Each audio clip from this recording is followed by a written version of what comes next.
If you're anything like me, you have something happen at least every week that disquiets you, something that stirs up your heart or your mind.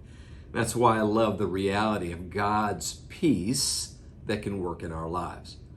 Philippians 4:6-7 says, "Be anxious for nothing, but in all things, through prayer and supplication, with thanksgiving, let your requests be made known to God. And the peace of God, which surpasses understanding, will guard your heart and mind in Christ Jesus."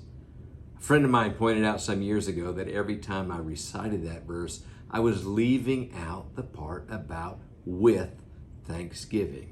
And in many ways, the thanksgiving is the gateway that unleashes the peace of God in our life, because it focuses us on God and His character rather than on the pressing reality of our circumstance.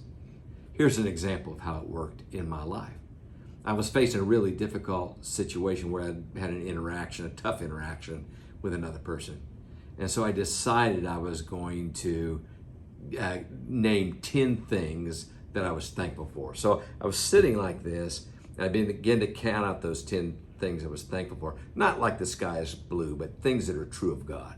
God, thank you that you're on your throne. God, thank you that you use all things together for the good. Thank you that you never leave me nor forsake me. And on I went until I counted out to 10.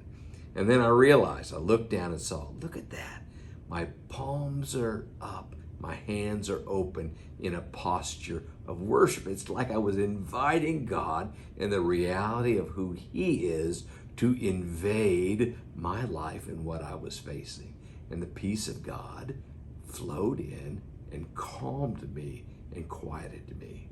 That's Philippians 4:6-7, and that's today's 2-minute Toolbox.